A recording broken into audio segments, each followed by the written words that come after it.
ঈদ মানে নতুন সিনেমা, আর নতুন সিনেমা মানে শাকিব খানের জয় জয়কার। এই ঈদে মুক্তি পেয়েছে শাকিব খান অভিনীত বরবাদ। মুক্তির পর থেকে সিনেমাটি একের পর এক রেকর্ড গড়ে চলছে। সিঙ্গেল স্ক্রিন হোক বা মাল্টিপ্লেক্স, সবখানে শো হাউসফুল। এই ঈদের তৃতীয় সপ্তাহ শেষ না হতেই বরবাদের আয় গিয়ে দাঁড়িয়েছে প্রায় 50 কোটি টাকা। শাকিব ভক্তরা যেন সিনেমা হলে হুমড়ি খেয়ে পড়ছেন। কিন্তু এর মাঝে উঠে এসেছে চাঞ্চল্যকর অভিযোগ। প্রযোজক শাহরিন আক্তার সুমি জানালেন, ব্যবসা ভালো হলেও তিনি সন্তুষ্ট নন। কিন্তু কেন? কারণ হলো হল মালিকদের বিরুদ্ধে টিকিট চুরির অভিযোগ। জয়দেবপুরের উল্কা সিনেমা হলের দিকে সরাসরি আঙুল তুলেছেন তিনি। তার ভাষায় 460 আসনে হলে ঢুকেছে প্রায় 650 জন, অথচ টিকিট বিক্রি রিপোর্টে দেখানো হয়েছে মাত্র 480 জনের হিসাব। তাহলে বাকি 200-300 জন কোথায় গেল? সুমির ডিস্ট্রিবিউশন টিম নাকি নিজের চোখে গুনে দেখেছে এই গরমিল। শুধু তাই নয়, সিনেমা হল থেকে নাকি তাদের টিমের লোকজনকে জোর করে বের করে দেয়া হয়েছে। তিনি বলেন, আমি নতুন, হয়তো সেই সুযোগটা নিচ্ছে সবাই। যাদের কথা ভাবিনি তারাই ছবিটা চালানোর জন্য অনুরোধ করেছে, অথচ আজ তারাই চুরি করতেছে।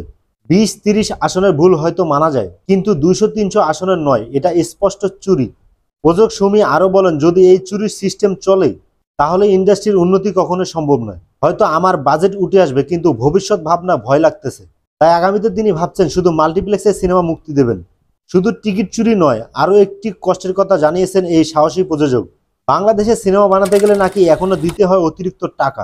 সুমি বলেন, কারো সালামের প্রতিদানও চায় টাকা, আবার কেউ চায় ফ্রি টিকিট।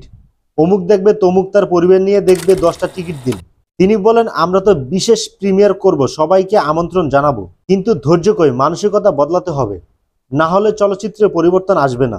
সবশেষে তিনি বলেন, আমার বাজেটের কাছাকাছি চলে এসেছি, আশা করি সপ্তাহ দুয়েকের মধ্যে সব উঠিয়ে আনতে পারবো।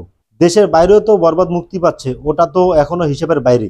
একদিকে সুপারহিট সিনেমা, অন্যদিকে হল মালিকদের বিরুদ্ধে চুরির অভিযোগ। বরবাদ যেন হয়ে উঠেছে সিনেমা জগতের আলো আঁধারের প্রতিচ্ছবি। আপনার মতামত কি? এই অভিযোগ কি সত্যি, নাকি প্রযোজকের আশঙ্কা অতিরঞ্জিত? কমেন্টে জানান আপনার মতামত।